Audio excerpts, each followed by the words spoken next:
I'm John Skinner, and this supplements my book, Fishing the Bucktail. I'll be fishing with 1.5 ounce S&S John Skinner Blackfish Porky jigs, and I'll have links to all of the gear in the description of the video, and I'll also have a link to the contest details.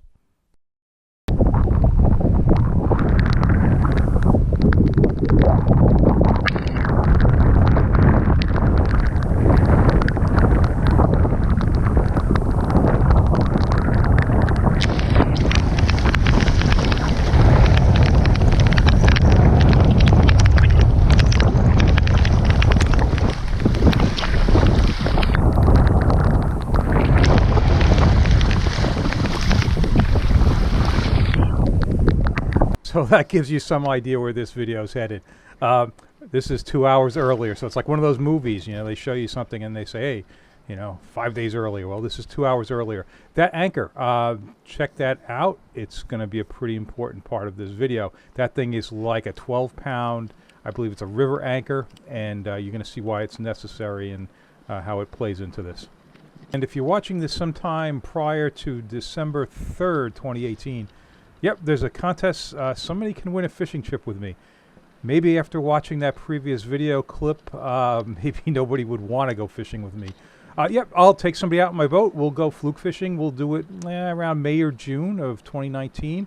We'll pick some real good conditions, and yeah, we'll catch some fish.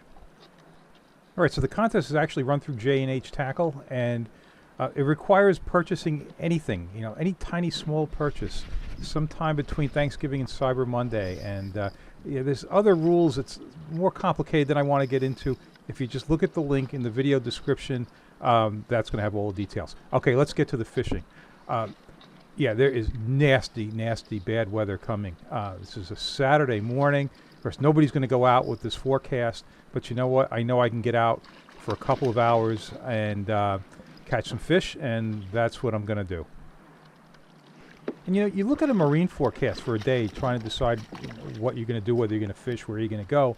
And like for this particular day, you look at the marine forecast, and it's something like, west-northwest, 20 to 35, 25 to 35, gust to 40. I mean, it's a horrendous forecast. But if you look at some of the hourly forecasts, either right on land, or you bring up something like windfinder.com or windy.com, and you get that hourly breakdown, the marine forecast gives you this like overall, almost, I don't even want to say an average, but it's like an overall of what the day is going to be. But it doesn't give you that granularity of seeing what it's going to be like hour by hour. So I went on the different sites, looked at the hourly breakdown, and said, all right, it looks like I've got a solid 2 hours. So I'm going to go do that, and that's what's put me out here with a full understanding that I'm going to have to make a run for it at some point. And I'll mention, again, as I have in other videos, yeah, I'm wearing waders in the kayak, not brilliant. You know what? I've got a Farmer John wetsuit under this whole thing. I've got a Stormer neoprene top on. That thing will keep you warm. It will keep you floating. Between that and the Farmer John wetsuit, I'm in a very safe situation here. And yeah, I've just anchored, so I've still got my fish finder on, basically to make sure I'm not sliding on that anchor position. You can see I've got a fair amount of current. This is nothing. It's going to get a lot stronger. This is the beginning of the current. And I anchor always off the stern of the kayak. Actually, just a little bit behind me, I clip it onto a spot there I can clip it on. And so that keeps the water running out from under me, and pretty comfortable. And the big thing is that the line is not being pushed behind me. It's being pushed out in front of me. So this seems like a really nice way to anchor up on the structure. So you saw that anchor. Look, an anchor, a 12-pound anchor for a kayak, that's just complete overkill under most circumstances. But you know what? If I don't get right on the structure, right on the piece here, I'm just not going to catch. I know it's just the way it is. So I need something that's going to really hold me in place. And as you're going to see, the current's really going to rip here. So at some point, after some trial and error, I just decided, hey, you know what? I used to dive. I've got a lot of anchors laying around the yard. So take one of the heavier ones, use that, and it just kind of locks me in place. And since it doesn't drag, it really doesn't tend to hang up. You saw what I'm doing there. I'm shutting off my fish finder. I've kind of decided that I'm not sliding on the anchor. I am stable, so I'm going to turn that thing off. There's no need for it to keep running. So I've used this Daiwa Saltus 2500 in my last couple of Blackfish videos, and there's a little difference with it for this video is that I've got a power knob on there.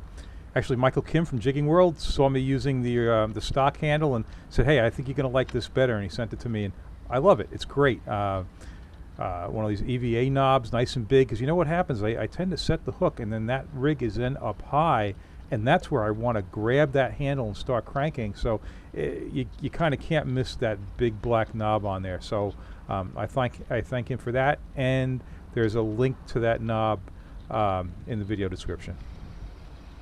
So did you see what happened there? I am pulling up an empty jig, and yeah, it happens. But what's interesting is I've just gone through, and I'm not showing the whole thing because the video is going to get too long, but I had a streak there of 11 drops, and I had 10 fish on 11 drops.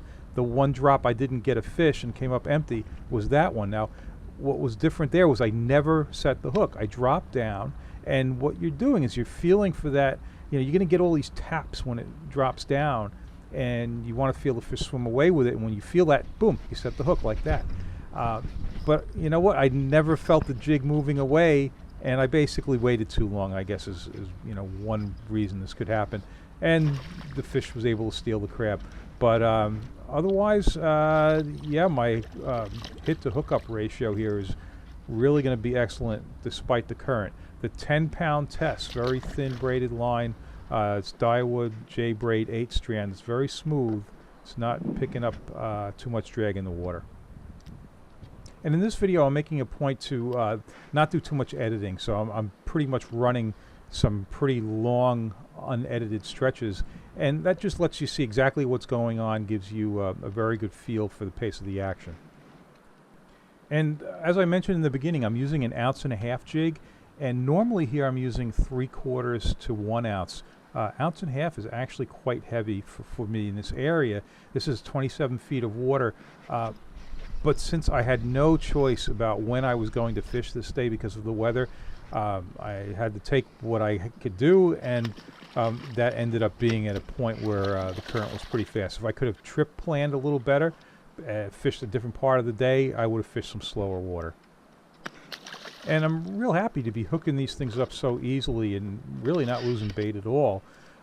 Because this is kind of challenging when you've got current running like this. This is 27 feet of water. When you've got the current running like this, pushing some belly into the line, and plus, you know, you see the size of the fish. Yeah, I'm getting some keepers. I'm definitely going to get more than a limit.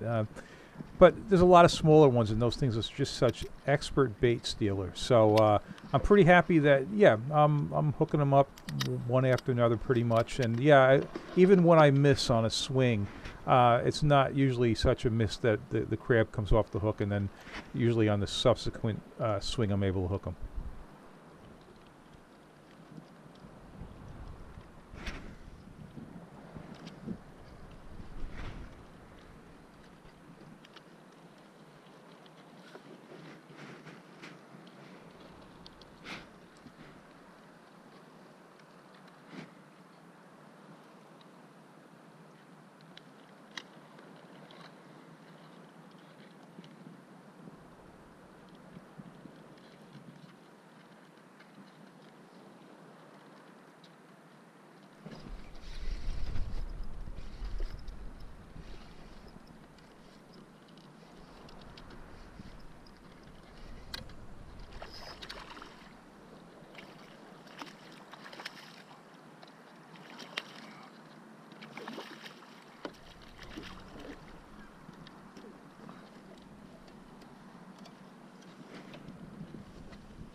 All right, you see the current's picking up. Something that's kind of nice about the way I've got the kayak anchored is my feet aren't doing nothing there. They're actually on the rudder control.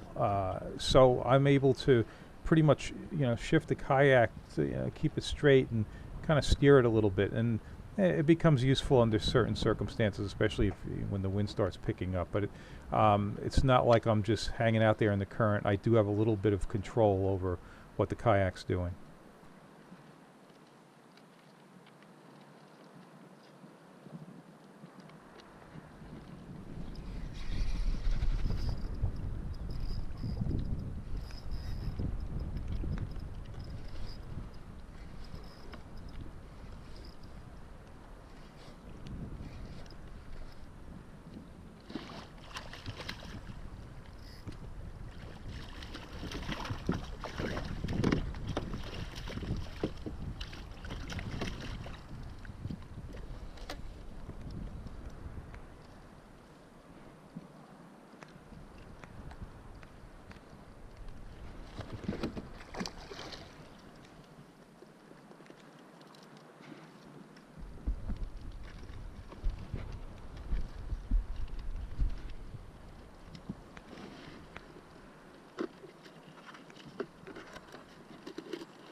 All right, and these are green crabs.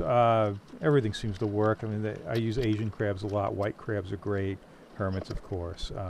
These are the most readily available in tackle stores, I believe. And yep, got these at my local bait and tackle shop. We Go Fishing, South Old, New York.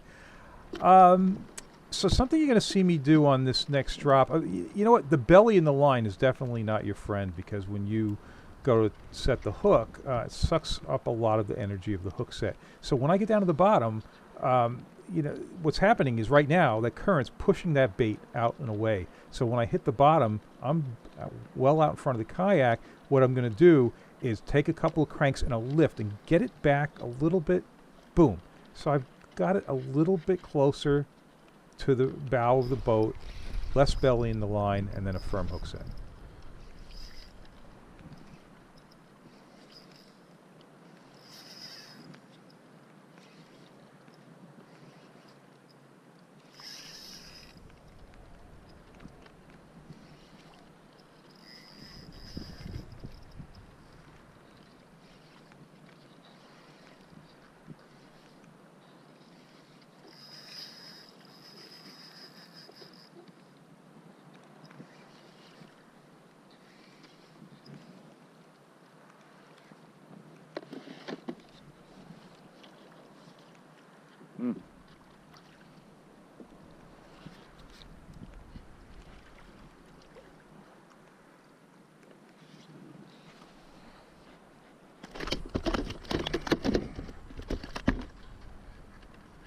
Now, obviously, that's a nice keeper. The limit is 16 inches, and that's well over. But yeah, I'm going to just release them all today. I'm just happy to get out for a couple hours and catch some fish on a day that I think is a blowout for just about everybody.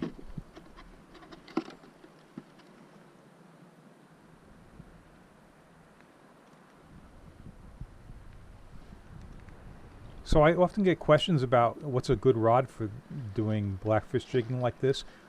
Geez, I really like these Tsunami slow pitch rods. I like the soft tip for this kind of fishing. I don't like that soft tip for fluke jigging. But with this, you know what? I'm not looking to put action on the jig.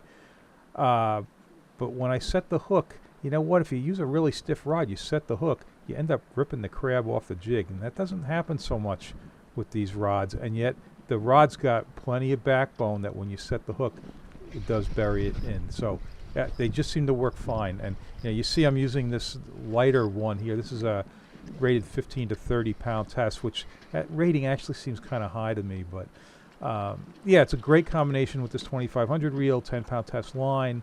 A lot of fun. If I'm going to fish a little bit deeper and maybe be around some tougher structure, bigger fish, I've gone up to the 7-foot Tsunami slow pitch that's rated for 20 to 40 pound test line, and put like 15-pound braid on that, and that's a really nice combination. And I'll use that in a later video.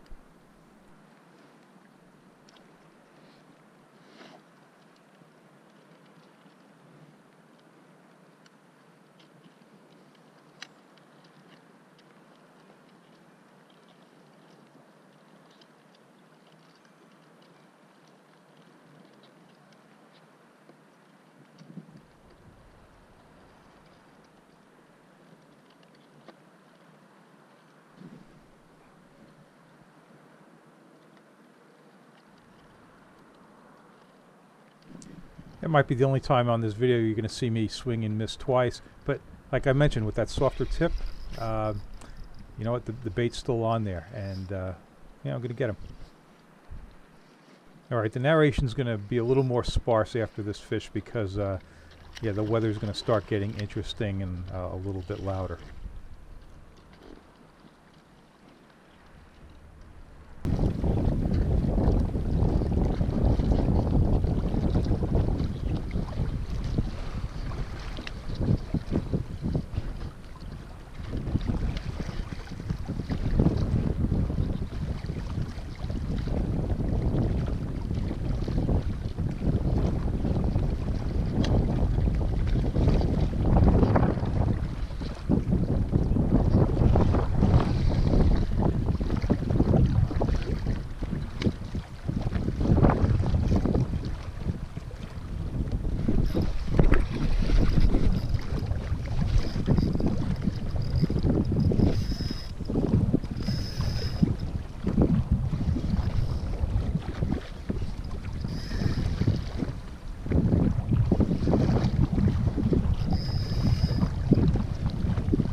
And through the weather noise, maybe you heard me early on in the fight there say, I think he's foul hooked. Darn, this is a really nice one. Oh well, boy, he was tough to get in that current. And yeah, now the weather's going to get really interesting.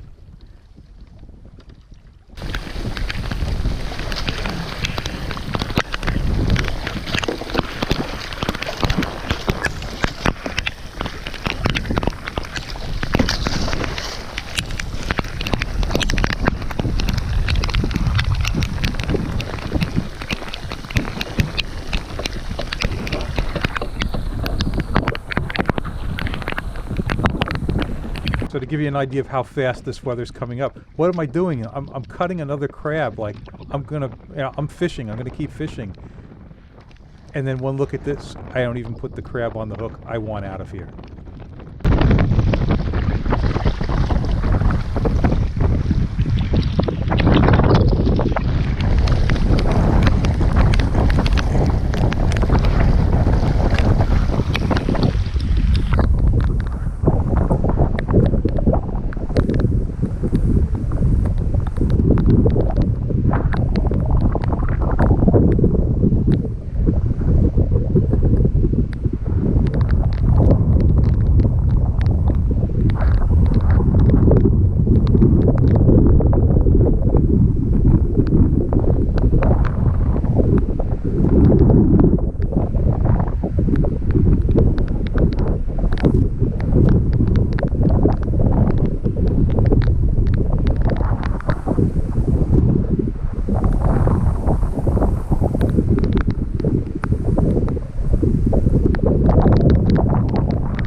Alright, so I got the net back but lost the anchor.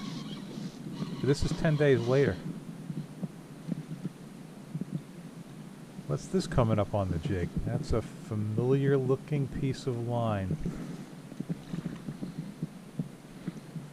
If I can keep the hook on there and just get to the loop, which is what I'm doing. Yep, that's the line I cut 10 days earlier.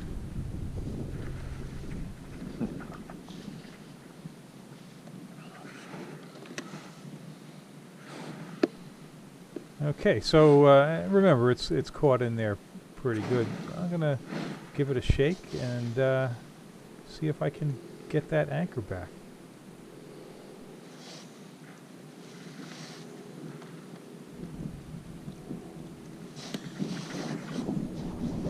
So it's caught in there pretty good, but I'm fishing, and you know what? That anchor's in pretty good structure, so I'm just gonna tie it off and I'll keep fishing. So basically right now I'm double anchored until I decide to leave the spot, and here we go.